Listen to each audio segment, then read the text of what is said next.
মিরাজের ক্যাপ্টেন্সিতে আস্থা হারিয়েছে বিসিবি।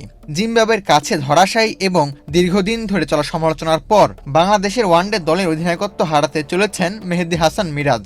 সাম্প্রতিক সময়ে ওয়ানডেতে দলের ধারাবাহিক ব্যর্থতার কারণে তার নেতৃত্ব নিয়ে আলোচনা সমালোচনা চলছিল। এর মধ্যে ক্রীড়াভিত্তিক জনপ্রিয় ওয়েবসাইট ক্রিকবাজ জানিয়েছে, ওয়ানডে অধিনায়কত্বে পরিবর্তনের পথে হাঁটছে বাংলাদেশ ক্রিকেট বোর্ড।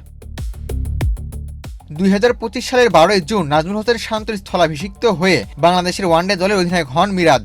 চলতি বছরের এপ্রিলে বিসিবি তার দায়িত্বের মেয়াদ 2027 ওয়ানডে বিশ্বকাপ পর্যন্ত বাড়িয়ে দেয়।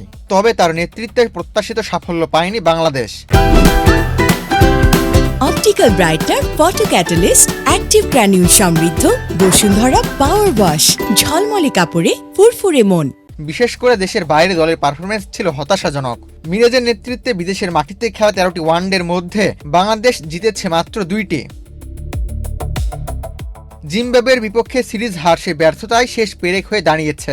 তবে শুধু ফলাফল নয়, অধিনায়ক হিসেবে মিরাজের কৌশলগত সিদ্ধান্ত নিয়েও দীর্ঘদিন ধরে প্রশ্ন উঠছিল। অনেকের মতেই তিনি নিঃস্বার্থভাবে দল পরিচালনা করতে ব্যর্থ। বোলিং পরিবর্তন, ব্যাটিং অর্ডার, বিভিন্ন বিষয়ে তার সিদ্ধান্ত সমালোচনার মুখে পড়ে। সবকিছু বিবেচনায় নিয়েই তার কাছ থেকে ওয়ানডে দলের নেতৃত্ব সরিয়ে নেওয়ার সিদ্ধান্তের দিকে এগোচ্ছে বিসিবি।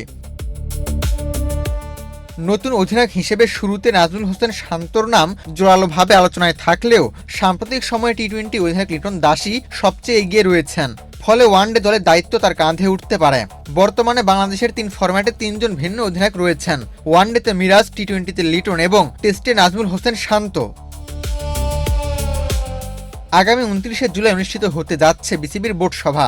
পরিচালনা পর্ষদের এই বৈঠকেই ওয়ানডে অধিনায়কত্ব নিয়ে চূড়ান্ত সিদ্ধান্ত আসতে পারে। টি-20 দলে লিটনের সহ অধিনায়ক হিসেবে দায়িত্ব পালন করছেন তাওহিদ হৃদয়। ওয়ানডে তো একই দায়িত্ব তাকে দেওয়া হতে পারে। সম্প্রতি জিম্বাবুয়ের সফরে লিটনের অনুপস্থিতিতে হৃদয়ের নেতৃত্বে টি-20 সিরিজ জয় পায় বাংলাদেশ। এক পর্যায়ে সাবেক অধিনায়ক শান্তকে আবারও ওয়ানডে দলের নেতৃত্বে ফেরানোর আলোচনা থাকলেও সীমিত ওভারের ক্রিকেট ও টেস্ট দলের নেতৃত্ব আলাদা রাখার ভাবনা থেকেই আপাতত লিটন দাসী এগিয়ে রয়েছেন। আবু তালহা, বাংলাদেশ প্রতিদিন।